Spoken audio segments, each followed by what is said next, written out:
My life was a perfect blueprint until 11:51 p.m. I was standing on my Charlotte balcony, thinking of my $60,000 promotion, when my sister Stephanie called. She didn't talk, she screamed. She called me a sick monster and said her 14-year-old daughter, Cheyenne, had accused me of touching her. Before I could even breathe, my boyfriend Ethan was already packing his bags. He didn't ask for the truth. He just looked at me with pure disgust, walked out, and slammed the door. In 5 minutes, I wasn't an architect anymore. I was a headline. Have you ever been blamed for something you didn't do by the very people who were supposed to protect you? Drop a yes in the comments if you've ever had to stand alone against a lie. The silence after the door slammed was the loudest thing I'd ever heard. It wasn't a sad silence. It was the kind of silence you find in an empty building before the demolition begins. I stood in the center of my living room, the Charlotte skyline mocking me through the floor-to-ceiling windows. I didn't reach for my phone to call Ethan back. I didn't sit on the edge of the bed and wonder what I'd done wrong.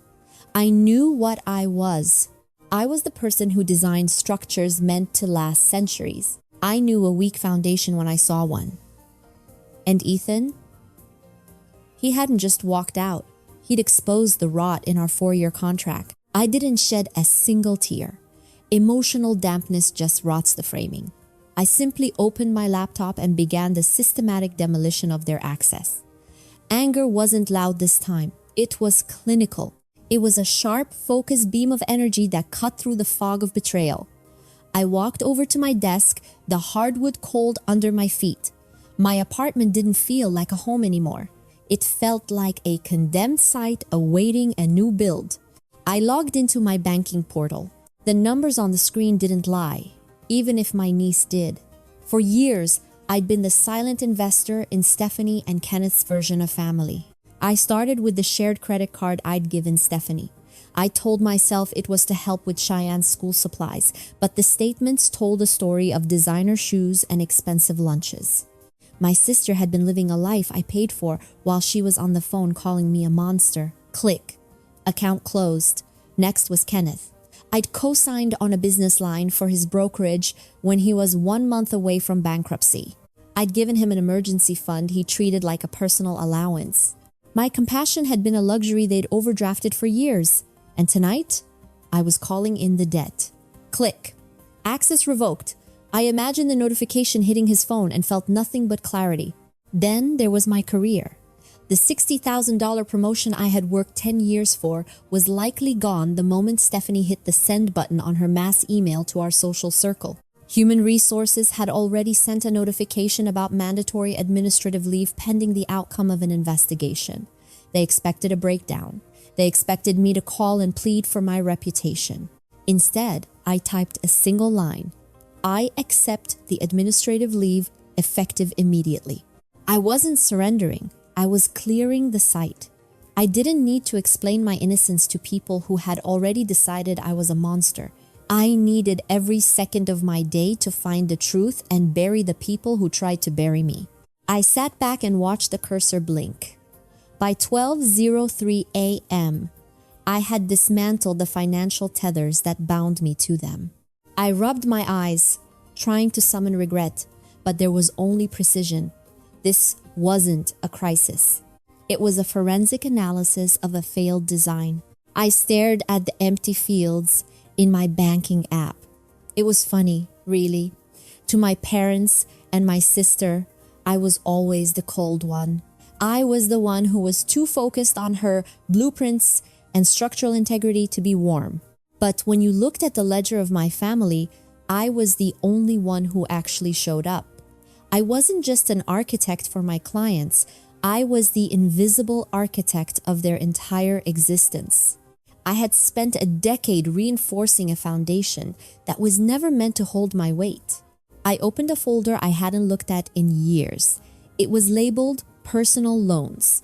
Inside was the $18,000 wire transfer I had sent Stephanie for her real estate licensing and her initial startup costs. She had promised to pay it back within a year. That was 5 years ago. I never pushed her. I never asked for interest.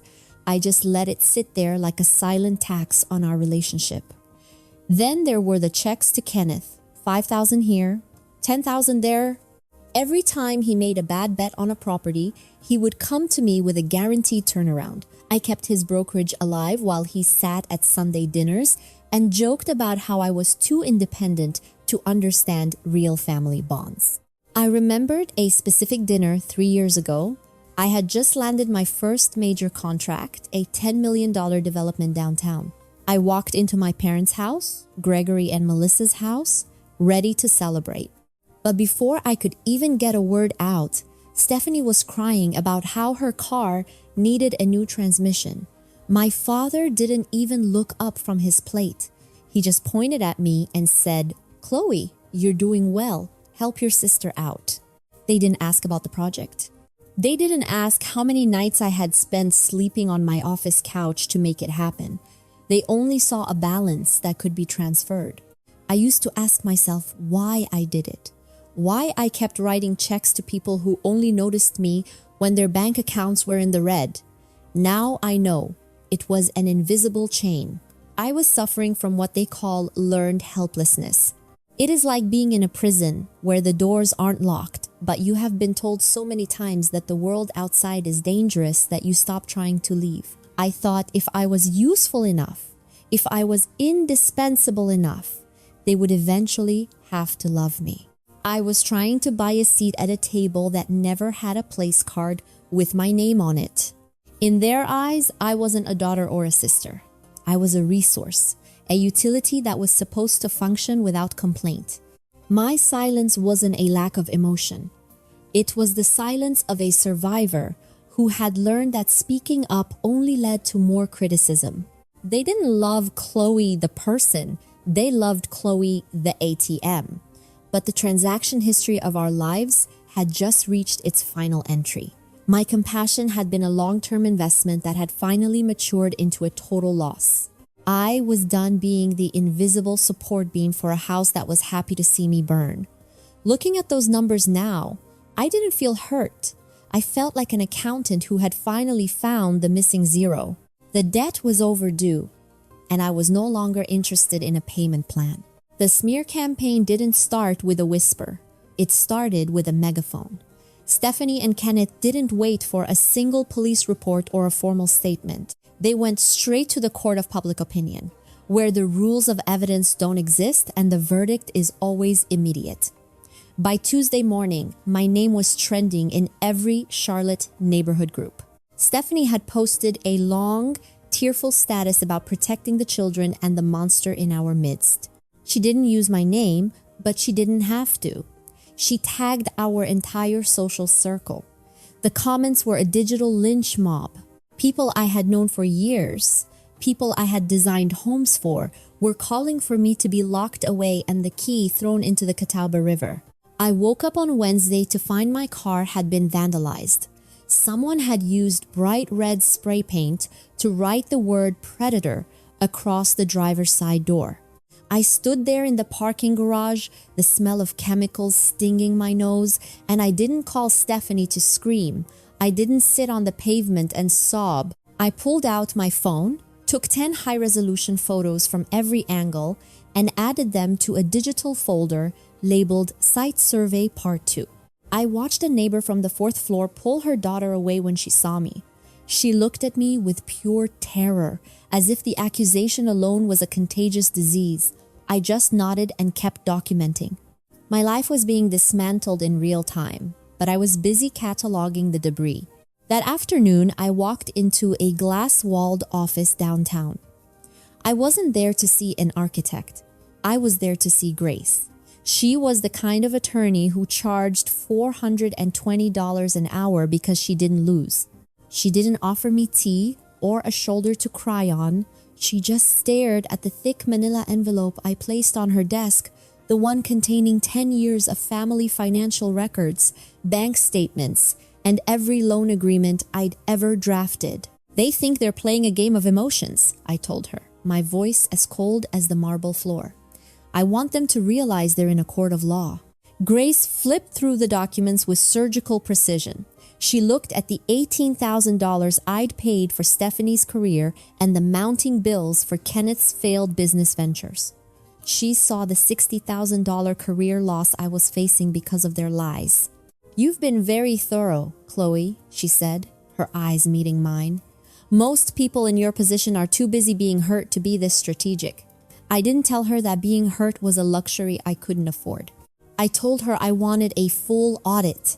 I wanted every cent returned with interest, and I wanted a defamation suit that would make them afraid to even whisper my name. The battle had officially shifted. It wasn't about family dinners or niece-aunt bonds anymore. It was about assets, liabilities, and the total destruction of a false narrative. As I left her office, I looked at the Charlotte skyline again. It looked different now. The buildings weren't just structures, they were blueprints of power. Stephanie and Kenneth thought they were winning because they had the loudest voices on Facebook. They didn't realize that in my world, silence is where the real work gets done. I was building a case that would collapse their entire world, and I was going to enjoy every second of the demolition. Grace called me at 4:16 p.m. on a Thursday. Her voice didn't have a hint of the usual professional warmth. It was as sharp and cold as a glass shard. She told me to sit down, but I remained standing by my floor-to-ceiling windows, looking at the city I had helped design. I didn't feel a tremor of fear. This wasn't a family phone call. It was a status update on a forensic audit. "We found it, Chloe," Grace said. "Kenneth didn't just mismanage his brokerage. He's been running a systematic embezzlement scheme." I listened as she laid out the numbers. My brother-in-law hadn't just been losing my loans. He had forged my parents' signatures, Melissa and Gregory's, to drain their entire $150,000 retirement account. Every cent they had saved for their final years was gone, transferred into offshore accounts Kenneth used to hide his gambling debts and failed real estate flips. The math of betrayal finally made sense. This wasn't just about a sister's jealousy or a child's whim. Kenneth had realized that I was starting to look too closely at the books I was subsidizing. He knew that with my $60,000 promotion coming up, I'd have the influence and the resources to finally demand a full accounting of the family's finances. I was the threat. I was the one person who could see the cracks in the foundation he had built on lies. And Cheyenne, my 14-year-old niece, hadn't just made up a story because she was bored.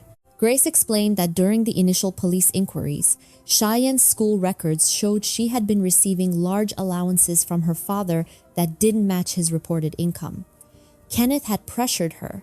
He had weaponized her innocence to create a crisis so loud and so heinous that no one would be looking at the missing $150,000. Cheyenne was the smokescreen for a felony. "They aren't just ungrateful, Chloe," Grace continued. "They are criminals. Forgery, embezzlement, and conspiracy to obstruct justice. We have the digital trail. The signature mismatch on the retirement withdrawal is amateurish." He thought no one would ever look because he assumed you would always be the one to pay the bills and keep the peace. I rubbed the bridge of my nose, but there was no noise in my head. No sadness for my parents' lost security. No shock at my sister's husband being a thief. There was only the lethal precision of a completed blueprint. Kenneth hadn't just bet on properties. He'd bet on my silence. He'd bet on my need for their approval. He'd bet on the invisible architect never daring to pull the support beams. He lost. I wasn't the victim in this narrative anymore. I was the lead investigator. This wasn't revenge. It was a debt collection with criminal interest. My compassion had been a subscription they'd used to fund their crimes, and the service was now permanently disconnected. I told Grace to finalize the filings. I wanted the subpoena delivered to their door by morning. Every lie they had told was about to be met with a cold, documented reality. The cracks in their blueprint had finally become a total structural failure. Cheyenne finally broke. The weight of the lie, or perhaps the weight of the bribes her father could no longer afford, became too much for a 14-year-old to carry. She confessed to her school counselor that her father had pressured her to destroy my name to save his own. By Friday morning, the digital lynch mob had gone silent, but my apartment door had not. Melissa and Stephanie appeared at my door at 2 p.m. They did not have their polished Charlotte socialite faces on. Their eyes were red, their clothes were wrinkled, and they looked like the structural debris they had become. My mother tried to hug me, but I did not move. I stood in the doorway like a stone pillar, watching them weep about mistakes and misunderstandings. "Chloe, we were just trying to protect Cheyenne," Stephanie sobbed. "We didn't know Kenneth was doing those things. We're family. We can move past this. Let's have a forgiveness dinner." I stared at them and felt a strange sense of detachment. I realized then that their entire sense of power, their authority, their status, their righteous indignation was nothing but a facade. It was an illusion of power from an empty wallet. For years, they had rented their lifestyle using my money and my silence as collateral. Now that the empty wallet was exposed, they had no inner character to stand on. They were not sorry for what they did. They were just terrified of the silence I had built around them. I did not invite them in. I did not offer them a seat at the table they had kicked me away from months ago. Instead, I reached into the folder on my counter and pulled out 2 sets of papers. I handed the first set to Stephanie. It was a civil suit for $78,000, the $18,000 in unpaid loans, plus the $60,000 in career earnings they had cost me with their smear campaign. "What is this?" she whispered, her voice trembling. "Consider this the final bill for the resources you've mismanaged," I said. "And this," I handed the second set to my mother, "is the evidence of Kenneth's forgery on your retirement accounts. $150,000, Melissa. He did not just target me. He hollowed out your future while you were busy tagging me as a predator on Facebook." The silence that followed was clinical. My mother stared at the mismatched signatures on her own life savings and collapsed against the doorframe. "Please, Chloe," she begged. "Help us. Kenneth is going to prison. We're losing everything." I looked into her eye and saw the woman who had told me she did not know who I was anymore.